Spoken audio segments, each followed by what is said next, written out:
whilst I've got the oil draining away down there, I can leave that to drain as I do other things. So next I'm going to remove the spark plug leads.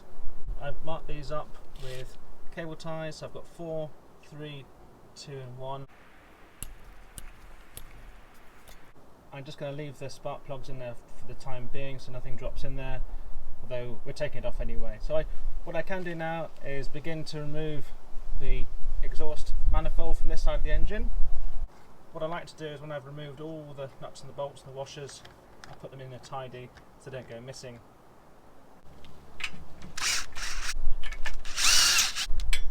So I'm going to go all around, do this now, remove all the nuts and the bolts and manifold, just bring it away from the head. I'll inspect the gaskets. These gaskets haven't done many miles, to be honest, so they might be okay. Some people prefer, as peace of mind, just to remove and replace the gaskets as a matter of course, because they're not expensive. So I will consider doing that when I put it back together again. That's the last nut off there, so with a wiggle and jiggle now, I should be able to just remove that manifold with enough space away from the head, stud bolts. There you go. Once the head bolts have been removed from the head, then I can just move it out of the way that way. Gaskets look pretty good. We'll have a good inspection of the exhaust ports. I did some machining on here a couple of Christmases ago, matching the exhaust ports to the head. Now remove the top hose. The water's all drained out, of course. So the last few things we need to do now is obviously remove the carburettor side and the inlet side, the rear breather hose on the back of the casing, and of course the timing belt. So there are two methods that I could use. One is the absolute method, which means marking up the top dead centre on cylinder number 1. On the standard pulley there is something called the mountain and the moon.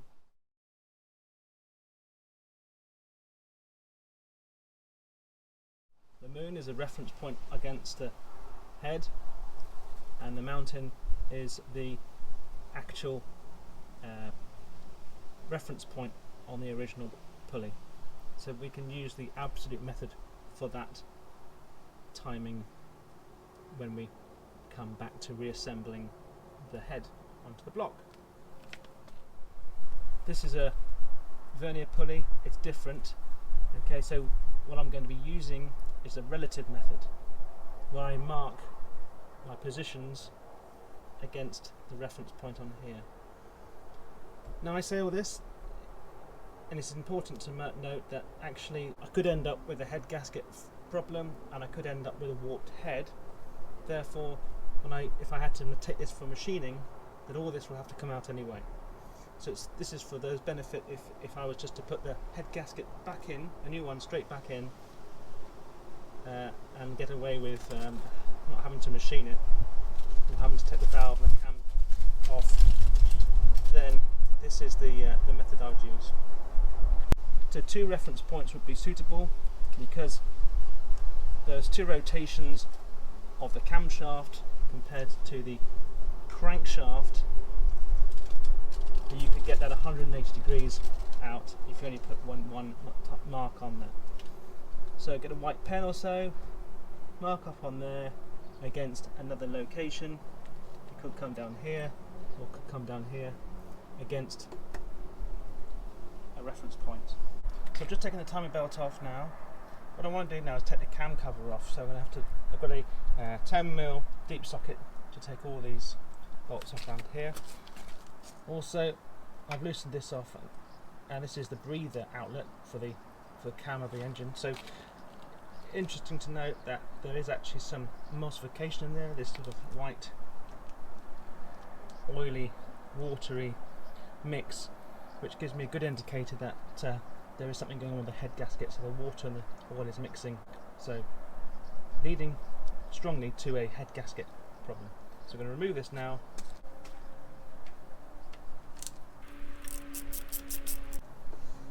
Between the cam cover and the head is a torque gasket, which isn't strongly bolted down. If there is a torque setting, I can't remember what the torque setting is actually, so I can put that in the comments, but it shouldn't be bolted down tight, otherwise the gasket would not work and it leaks everywhere.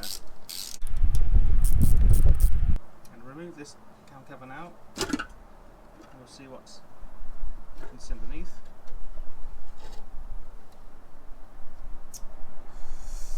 Yeah, okay, so we can see actually there's quite a severe amount of pitting now that's occurring because of the moisture that's been built up inside here.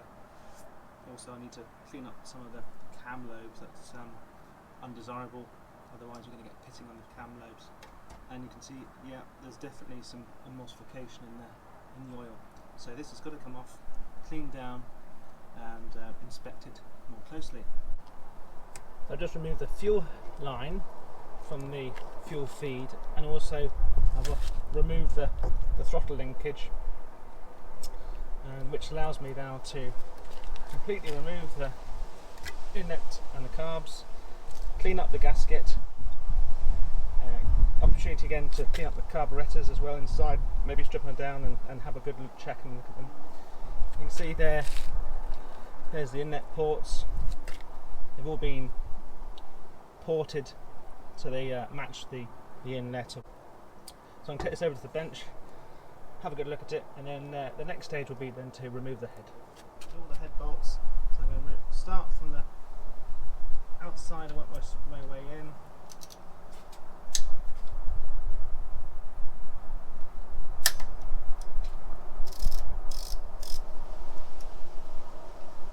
There is a pattern when you bolt down the head that you've got to make sure that you work from the centre out and then opposites to each corner. Make a comment if you want to, please, if there's a particular way to remove the head bolts, because they are stressed and they are bolted down. So what I'm doing is in reverse order to when the head went on.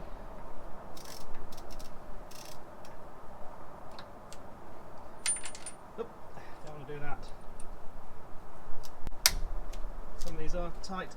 Now it's interesting to think that this isn't the first time I've had the head gasket replaced, so I had to do it before, and I'm starting to wonder actually whether my torque wrench is actually set to the right torque. So it's really important then to get these calibrated. This is quite an old one. I don't think I'll use this one to actually bolt up the head when it comes to reassemble. I'm actually going to get a calibrated torque wrench, because that could just be the problem. If the head is flat, it's got no warps in it and it's got no cracks in it, to hopefully put it back together again. But I'm not going to be using this one because this must be 20 years old, and I don't know the history of the spring inside and the tension. And as I'm taking these off, just those three, they don't seem to be very tight. I'd expect them to be a bit more tight than that, so it could be my error, in fact. I didn't actually bolt it down. I bolted it down to the book based on the torque settings, but if your torque wrench is no good,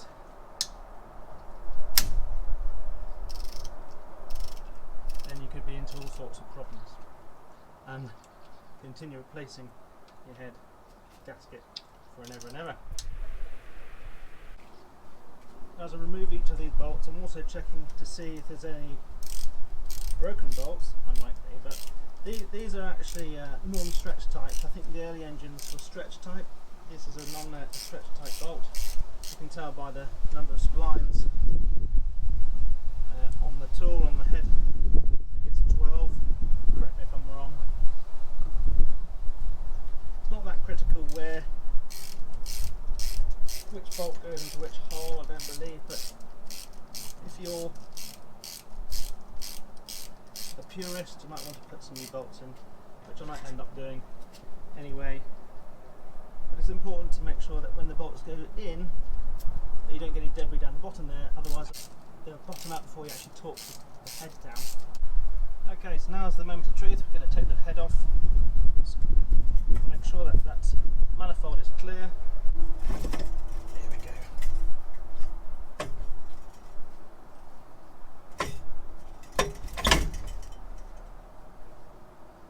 Remove that, put it on the bench.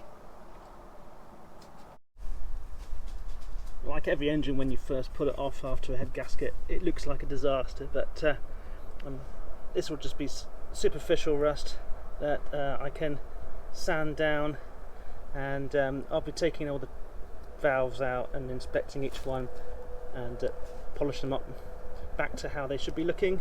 But yeah, it does look pretty terrible, but definitely I'll be able to work on this head and get it back to tip-top condition. So follow me in the process, and it'll be an interesting clean up and rebuild